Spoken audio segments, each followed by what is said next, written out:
Super Bowl odds making history. What does it tell us about how to bet on the big game?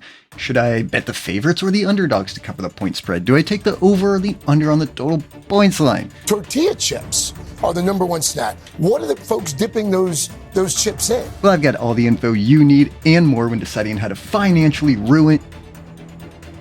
advance your life this Super Bowl Sunday while I'm sure drinking what's a reasonable amount of alcohol. Let's get into it. Guacamole. Sports are history. Now, I'm not going to bury the lead how it's probably in the thumbnail of the video. If there's one thing you need to know, it's don't bet the dogs to cover the point spread. Let's look at the numbers, shall we? All-time results for Super Bowl point spreads.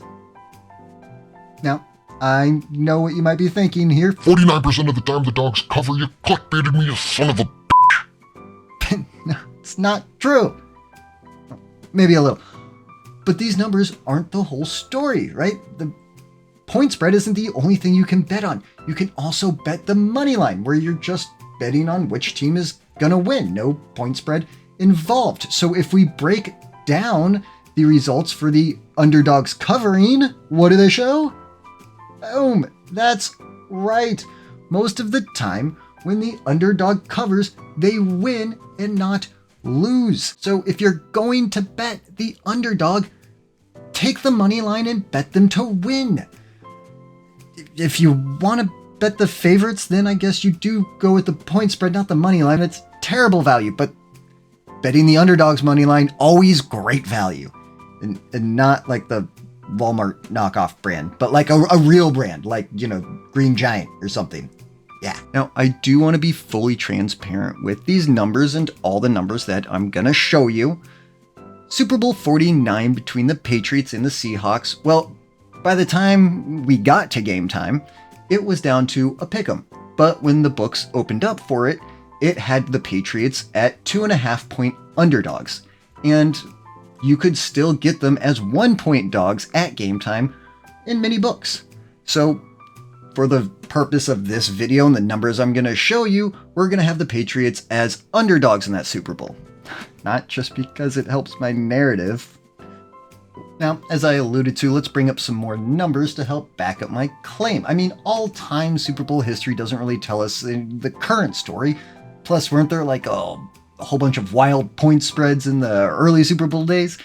Yes, and those also back up my narrative of don't bet the dogs to cover.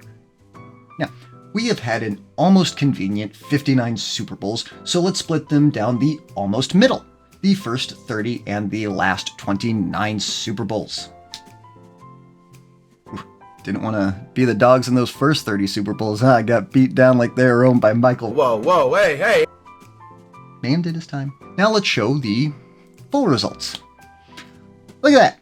Only 10% of the time in the first 30 Super Bowls did the underdogs win, or did the underdogs cover and still lose. And I know that goes up to a whole whopping 14% in the last 29 Super Bowls, but the difference between them covering and winning and covering and losing becomes so much starker. I mean, 51% of the time they cover and win versus only 14% of the time they cover and lose. Just don't be a pansy and bet the money line and take the dogs. But I know, we need some more recent trends, right? I mean, who cares what happened in the 90s? Okay, so should we go with the last 20 or the last 10 Super Bowls? Do you want a larger sample size? Do we want more recency? 20, 10, 20, 10? Turns out it doesn't matter because the percentages for them are the exact same. And these might be the best numbers to go off because they show you just how consistent it's been over the last 20 years.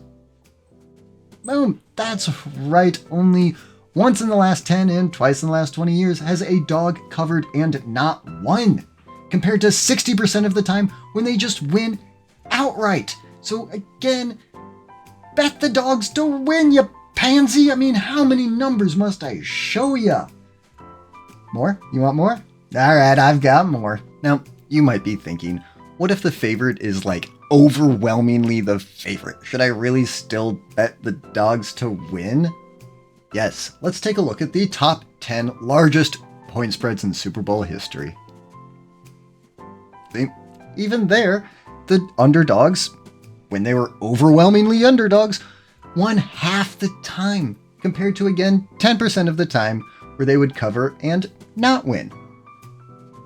What's that? You need every single time there's been a double-digit point spread in the Super Bowl? Gotta show you every time there's been 10 or more point. Okay, all right, let's see them. Luckily, there's only 3 more. Now they did. Oh god damn, the favorites really stormed back, dude. Shit on them like they Vince McMahon in a. I totally disagree with that. Now, yeah, I get it. The percentage on them winning did drop some, but it also dropped with them covering and losing. I mean, is 46 really that much bigger than 38? Plus, all of those last 3 Super Bowls that I threw in there happened more than 30 years ago. So if you're somebody who likes the recent numbers, those aren't for you. In fact, only twice this century has there been a Super Bowl with a point spread of 10 or more, and in each one the underdogs won. Isn't it kind of fun that like 9 of those top 13 all happened between Super Bowls 1 and 4 and 28 and 32? I mean, Super Bowls 1 to 4, the large point spread's pretty easy to explain there. That was the pre-merger Super Bowls, so it was still like the AFL versus the old NFL, and the NFL teams were heavily favored every time in those, but the dogs still won half the time. Nice. Yeah. Super Bowls 28 to 32, the NFC team was heavily favored in all of those as well. In fact, only twice in Super Bowl history has the AFC team been favored by 10 or more. You had Super Bowl 14 with the Steelers, who would win and cover, in Super Bowl 42 with the Patriots, who lost to those giant dogs. I mean, can you imagine the value of betting the Giants money line on Super Bowl 42? Actually, I looked it up. You could get them anywhere from like plus 350 and in some places up to 475. From what I saw, the Vegas sports books were very devastated. So again, bet the dogs to win. Now let's get into the super macro. No, wait, micro machines. The super micro.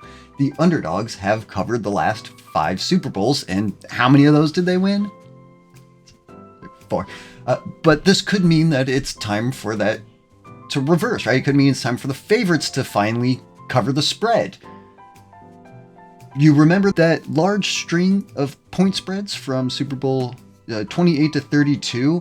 Well, it only happened because Vegas finally caught up with the trends of the Super Bowls being blowouts, at least back then anyways. See, the 10 previous Super Bowls from Super Bowl 18 to 27, well, 8 out of the 10 of those were blowouts, so Vegas just started predicting blowouts. Jump to today, where we have seen the dogs cover the last 5 Super Bowls and 7 out of the last 10, so Vegas will probably adjust.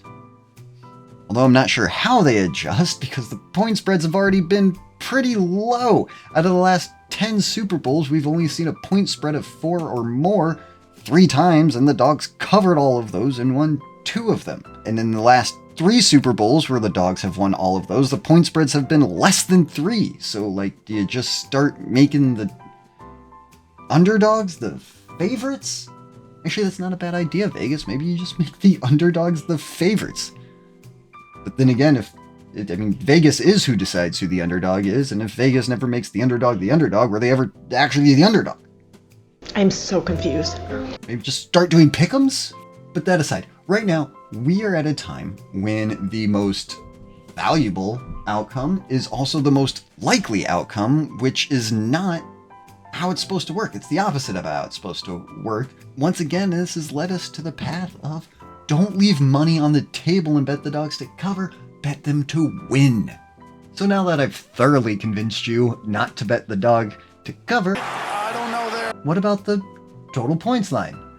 Well, before we get to that, I must tell you about the best dog of them all. That's right, it's the sponsor of our video today, Draft Duel Dog, the hottest new sports book this side of the Cayman Islands. Have you ever had your bets limited because you're too good at sports betting? Oh yeah, definitely. Of course you have. Yes, it's sad but true, most of the top sports books will limit your bets once they realize you're too sharp of a gambler. not at Dual Dog Draft, will never limit your bets no matter how much you win or lose. We are also the only sportsbook that will never void a bet due to suspicions of sports fixing. I mean, why would we offer the bet in the first place if we thought it was ripe for fixing? In fact, if you use our promo code SPORTSAREBANKRUPTING Dual Draft Dog will double your earnings for any prop bet where a player has purposely fixed their own prop bets. That's right, if you can correctly guess the player purposely fixing their own prop bets to hit the under, and you've bet the under on one of those players' prop bets, you'll double your winnings. So what are you waiting for? Go to Dual Dog Dip Dive Draft now and remember to use our promo code Forgot Our History to double your earnings on any player purposely throwing their own prop bets to hit the under. Dog Dual Draft, because when it comes to enhancing your finances, you don't just need 1D or even 2, you need to get Triple D'd. Gamble responsibly, offer void where prohibited, not valid in the northern or southern hemispheres. Draft Dog Duel today. Thanks, me. So, what does history tell us about betting the over-under on the total points line? Where, you bet on how many total points are going to be scored in the game between both teams. It's more commonly referred to as just the total. Well, there was no total line set for Super Bowl I, but we have had one for all 58 other Super Bowls. So, what do the results say on that? That's right, flip a f***ing coin. It's split right down the middle. So, what if we also split the Super Bowls right down the middle? The first 29 and last 29, remember, Super Bowl I doesn't count. Yeah, flip a coin there too. But, obviously you want more recent Super Bowl numbers. Well, luckily we got lucky there again because the last 20 and the last 10 Super Bowls, the exact same. And what do they say? That's right, flip a fucking coin. Now look, the last 3 years, the over has hit, so you're probably thinking, well, it's time for the under to hit, but the under hit 4 years straight before that, so not really. Again, when it comes to betting the over-under on the total, my expert advice, and as somebody who has never lost money on an NFL bet, mind you, my expert advice is to, just flip a fucking coin. Or you could not bet on it at all. No, that would be silly. So there you have it. The history of Super Bowl point spreads and totals. And they very clearly tell us not to bet the dogs to cover. Had to have made that point by now. And on the over-under on the total, just flip a coin. But hey, if you think I missed anything or got anything wrong, let me know about it in the comments. Maybe leave me a like and a subscribe if you're so inclined to. And I'll see you in the next one. Okay, thanks, bye. You just know this will be the year the dogs end up losing and covering. And actually, 10% better odds on your bet. It's pretty good. Is this whole thing bullshit? Guacamole.